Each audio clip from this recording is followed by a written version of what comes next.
पिछले दिनों एक डॉक्टर की बीवी का ऑपरेशन था, तो डॉक्टर ने खुद ही ऑपरेशन करने का फैसला किया। उसने 2 लेडी डॉक्टर को सहयोग के लिए बुला लिया।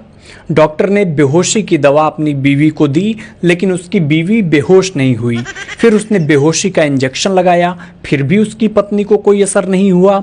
तब डॉक्टर ने तेज क्लोरोफॉर्म सुंघाने का फैसला किया। तभी डॉक्टर की बीवी बोली, तुम कुछ भी कर लो, जब तक तुम्हारे साथ ये दोनों रहेंगी मैं बेहोश होने वाली नहीं हूं।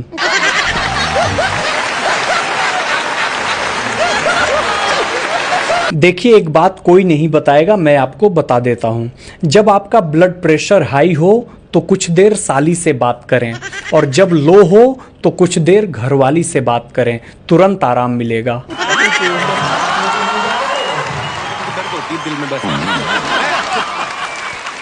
एक बार एक नानी ने अपने पोते से कहा, सो जा डिप्लोमा सो जा। तभी पड़ोसी ने पूछा कि बार बार इसे डिप्लोमा क्यों बुलाती हो। तभी नानी ने कहा कि मेरी लड़की कॉलेज डिप्लोमा लेने गई थी, ये लेकर आ गई।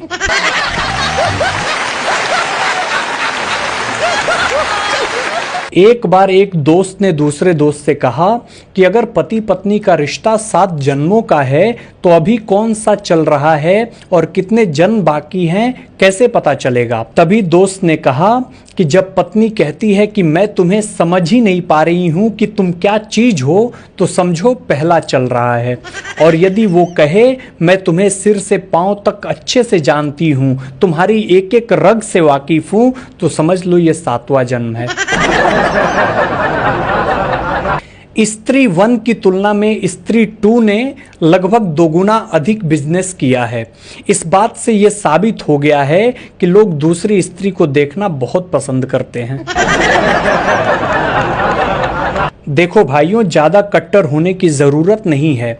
लोग आजकल इतने कट्टर हो गए हैं कि मैं क्या बताऊं। अभी पिछले दिनों एक कार्यक्रम में मैंने एक से कहा कि भाई कांग्रेचुलेशन, तो उसने मेरे को घूरा और कहा भाजपा चुलेशन।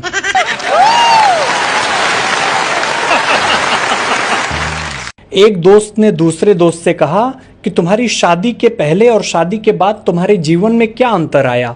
उसने दिल छू लेने वाला जवाब दिया। उसने कहा वो मेरी क्लासमेट थी तो उसका होमवर्क मैं किया करता था।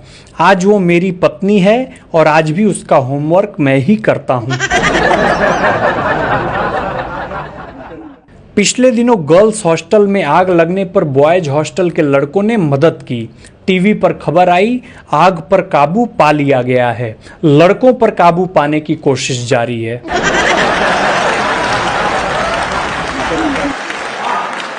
पिछले दिनों टीचर्स डे था।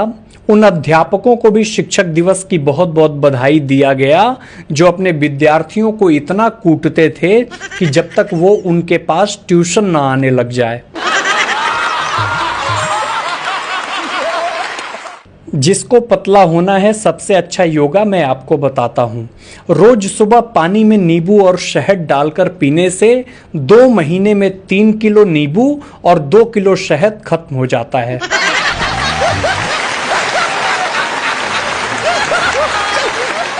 देखिए, जीवन में आपको पहली गुरु माँ मिलेगी। दूसरा गुरु यदि देखा जाए तो आपके शिक्षक होंगे, और पुरुष की आखिरी गुरु उसकी पत्नी होती है। उसके पश्चात उसे ना तो कोई ज्ञान की आवश्यकता होती है और ना ही कोई ज्ञान काम आता है। पहले 5 ही छोड़ना मुश्किल था, अब भाई साहब 10 हो गए। पहले थे काम, क्रोध, लोभ, मोह, अहंकार। अब हो गए काम, क्रोध, लोभ, मोह, अहंकार, फेसबुक, इंस्टाग्राम, ट्विटर, यूट्यूब और व्हाट्सएप। एक बार एक दुखी पति ने अपनी पत्नी के लिए खूबसूरत लाइन लिखी। उसने लिखा कि नस नस में हो तुम, बस बस में नहीं हो तुम।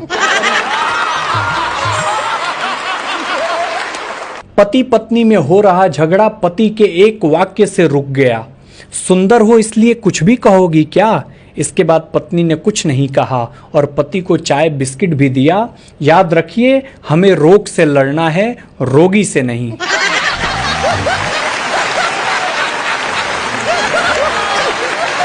हिंदुस्तान की सबसे देशभक्त कौम शराबियों की है। कितना भी टैक्स बढ़ाओ, बेचारे बिना विरोध के शराब खरीदते हैं। देश की तरक्की में इनके योगदान को नमन है। शराबियों से ज्यादा शिष्टाचारी कोई नहीं होता। पैग अगर तबीयत से लग जाए तो टकराई हुई भैंस को भी बहन जी सॉरी बोलकर आगे बढ़ जाते हैं। एक बार एक पति ने पत्नी से कहा कि तुम मायके जाती हो तो कैसा महसूस करती हो। पत्नी ने कहा, हम औरतों की उम्र 45 क्यों ना हो, मायके में पैर रखते ही 16 की उम्र वाली फीलिंग आ जाती है। पति बोला, ओ अच्छा। पत्नी बोली, तुम कहो तुम्हें ऐसी 16 की उम्र वाली फीलिंग कब आती है। पति बोला, बस हमारा भी वही, जब तुम मायके जाती हो।